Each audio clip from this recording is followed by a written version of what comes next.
Oke, mari kita langsung bedah aja ya materi yang udah Anda siapin. Pertanyaannya ini, wah menarik banget. Nggak perlu warisan, cukup pegang 5 prinsip ini kamu pasti sukses. Banyak kan yang mikir, sukses itu harus ada privilege dulu gitu. Betul, betul.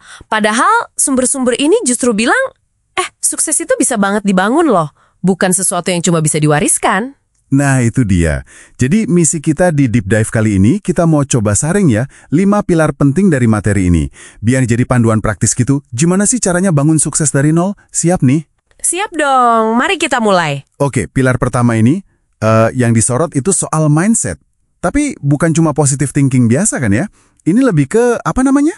Growth mindset. Iya, growth mindset atau pola pikir bertumbuh. Carol Dweck itu ngebedainnya sama fixed mindset, pola pikir tetap. Nah, iya.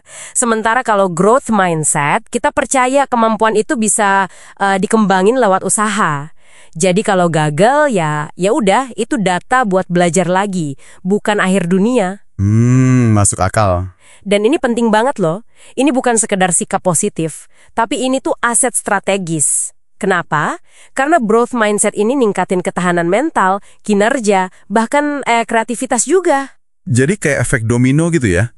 Makin gigih belajar, makin cepat dapat skill baru, makin pede. Persis. Anda jadi lebih adaptif, lebih cepat bangkit kalau ada masalah. Kita bisa lihat contohnya pada sosok kayak Dahlan Iskan gitu ya, yang perjalanannya nunjukin banget soal ketangguhan sama kemauan belajar terus. Oke, mindset beres sebagai fondasi. Tapi gimana cara ngejalaninnya? Nah, ini masuk ke pilar kedua. Kuasai penetapan tujuan strategis sama eksekusi yang disiplin. Nah, ini penting. Dimulai dari introspeksi dulu. Kenali diri sendiri. Kekuatan, kelemahan, minat, nilai-nilai kita itu apa? Baru setelah itu bikin tujuan pakai SMART ya. Yang spesifik, terukur, apalagi tuh? Dapat dicapai, achievable, relevan, sama ada batas waktunya, time bound. Ini biar visi kita nggak ngawang-ngawang aja, tapi jadi target yang jelas. Orang sukses biasanya punya tujuan jangka pendek, menengah, panjang juga ya katanya. Betul.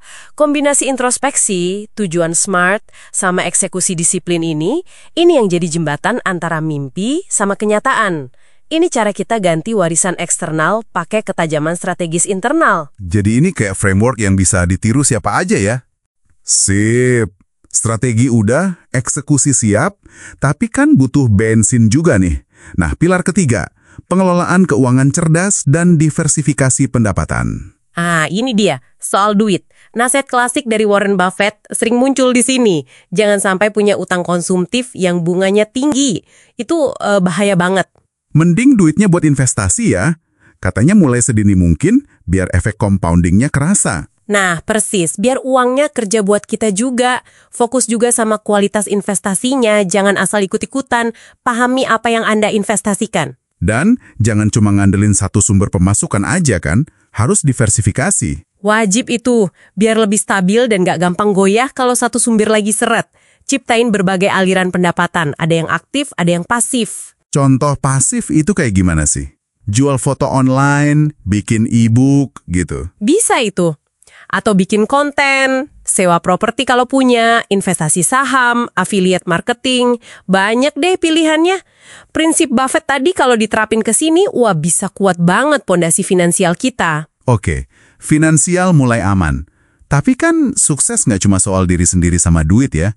Perlu orang lain juga. Masuk pilar keempat nih, bangun jaringan yang kuat dan mendukung. Nah, ini sering dilupain padahal penting banget. Sukses itu jarang banget diraih sendirian. Jaringan itu buka pintu ke banyak hal. Peluang, ilmu baru, dukungan. Cari mentor juga penting ya katanya. Belajar dari pengalaman mereka, terus kelilingi diri sama orang-orang yang positif dan ambisius. Iya, betul. Kata Buffett, kelilingi diri Anda dengan pemenang. Yang menarik di sini, jaringan itu sebenarnya cara kita menciptakan privilege kita sendiri loh. Maksudnya gimana tuh? Ya, kalau kita mulai tanpa koneksi warisan, bangun jaringan secara strategis, itu cara kita dapetin akses ke sumber daya. Ini modal sosial yang kita bangun sendiri. Sama berharganya kayak modal finansial. Wah, bener juga ya.